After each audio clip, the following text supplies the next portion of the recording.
so this video is literally why my magic business failed. Now, it's kind of a bit clickbaity because it never actually started, if I'm being totally honest. So I actually spent the first part of this year, actually it wasn't the first part of this year, it's probably just before Christmas, 2019.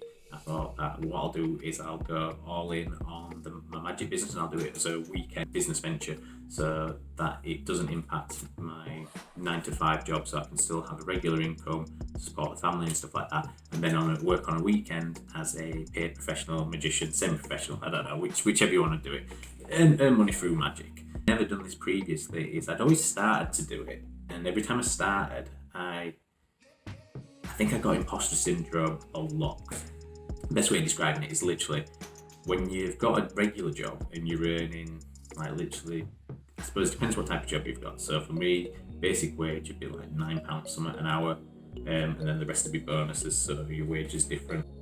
So that'd be my basic wage, and then on a weekend I'd bill out at, I mean, sometimes we don't give it, yeah, just give numbers away. So sometimes you could make literally between 200 and 400 quid a show on a weekend, depending what it is.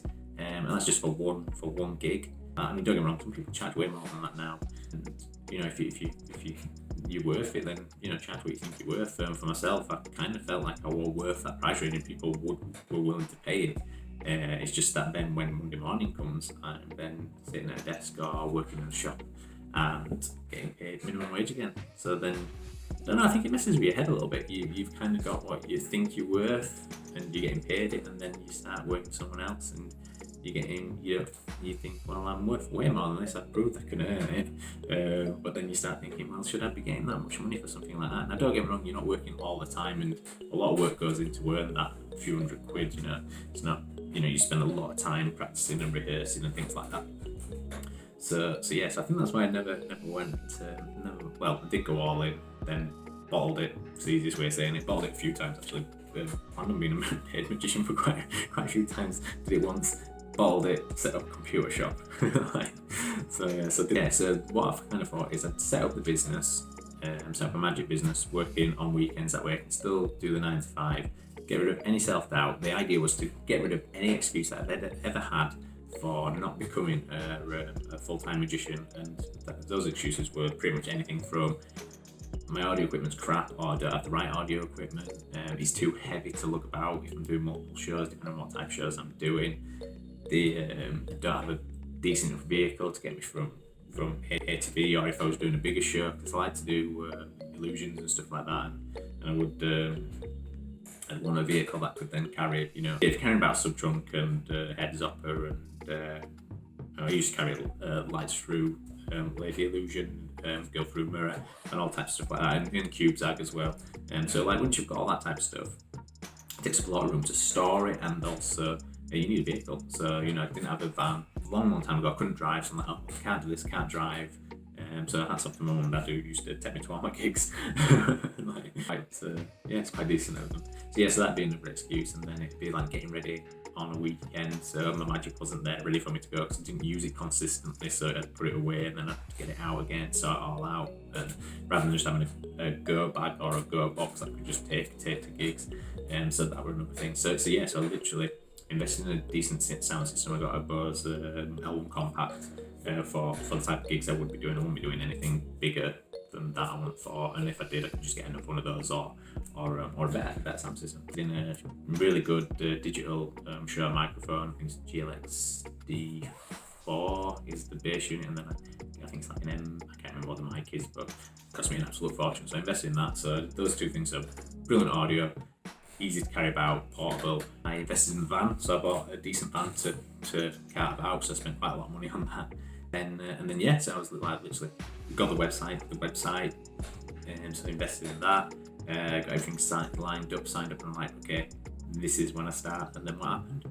Boom, pandemic hit. So everything, whenever I said I'm not going to let any excuse get me, this year that hit, and I just used it as an excuse. I think I could have actually carried on doing something. I could have done the Zoom shows like everybody's doing, but I just couldn't get into the right frame of mind. I think it got me a bit down, to be honest. I had this plan set in place to do this, you know, this year. I mean, the year previous I was doing the odd gig, but not much. And then me and a friend, Nat, we were doing a joke and magic stall at like galas and stuff like that, and then to get us in free, we'd do a show at the gala, and then so we'd do alright from that, to be honest. It was quite profitable.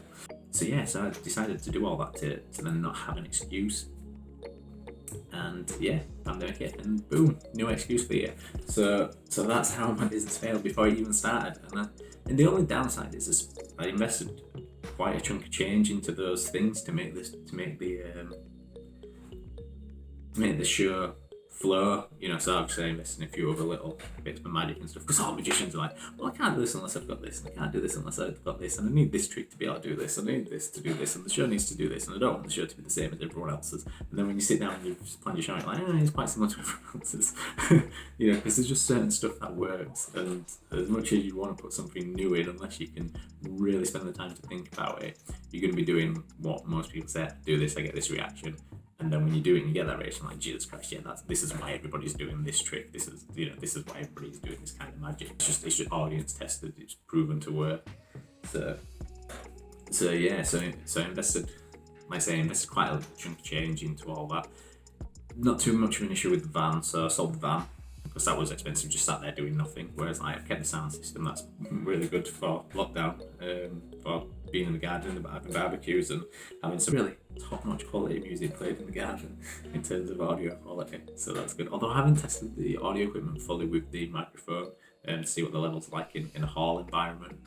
But I imagine they're good. All the reviews are good. I listened to the speaker in the shop quite a few times, and it sounded immense. So what are my next steps?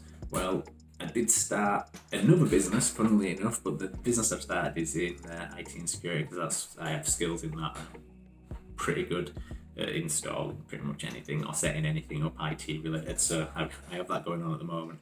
But magic is a passion. It's more than just a hobby for me. It's something that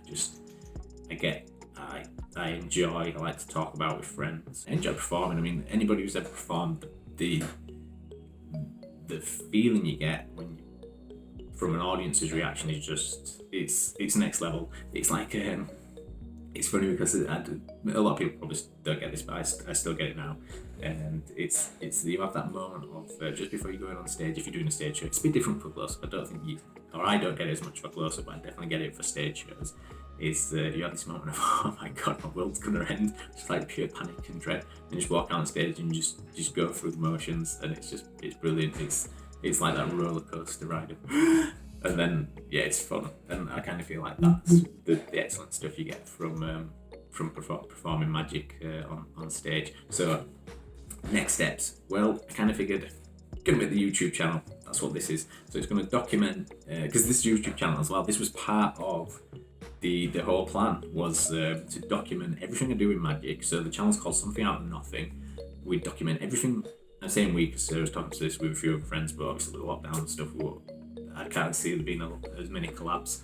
Although I might be able to make something work, I might be able to get something to work. So I was going to document everything from start to finish. What I invested in, what I got. Never made those videos. Kind of spent all the money, got it all prepped, and then I was going to start doing the filming. Lockdown hit, got very bummed out, depressed, and did absolutely nothing. Quit my full-time job and then set up a business just out of sheer depression and panic. But now I'm thinking, sod it, what's to hold us back ever? And if anything, now's the perfect time, because everybody's been reset to zero almost. So obviously you've got to have a show and stuff like that, and a lot of full-time performers and professionals will have that show, but we've all been set back to zero. So we're all on a level playing field when it comes to competing now. So when it comes to getting the new gigs, you've got just as much chance as anybody. Get your website sorted, get your AdWords sorted, market yourself, and when people are actually wanting to book gigs, you're there. You're relevant. People know about you. So the idea for me is I can't book any gigs. We're going to go into lockdown again for another month. So what I'm going to do, I'm putting together a show. I am putting together my show. This is a totally different show. Well, I'm saying different. If it's going to contain some stuff that I do, because I do that stuff and I've practiced it over years, so I'm comfortable doing it. I could put some new stuff in, but I want to put in stuff that I'm happy with and I like. Some stuff freaks me out a little bit, but I think I'll get over that. I'm going to put this show together, and it's going to be a Zoom show, and then I'm going to sell tickets and going to try it that way. And I'm going to stop saying gonna, because I'm doing it. So I'm doing the show, I'm doing the video diary of the show, and I'll be putting together the videos from the experience and just showing what I did, what's worked, what hasn't worked. I'm going to try and document everything, and that's what this channel is. It's something out of nothing.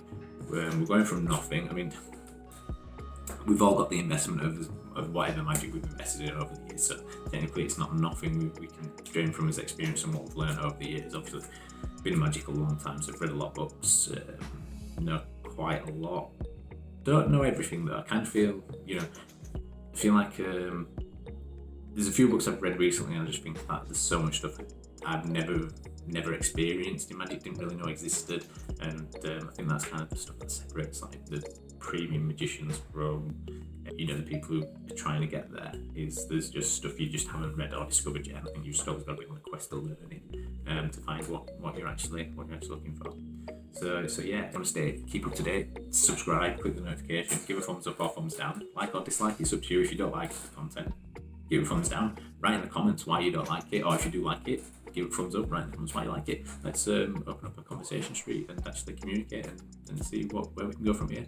And like I said, I'm going to document it. Hopefully you can gain something from it, and hopefully I gain a nice experience from it and make some dollars in the meantime, because it's nice to do what you want, but we've all got to provide in times where we're all desperate. I think my new business is going to struggle now because we're back in lockdown, and so I'm going to do this as another idea, another venture, and we'll do both. I'll be doing both side by side. Don't know if I'll document both, but I'm definitely going to document the magic side. So yeah, hope you enjoyed it.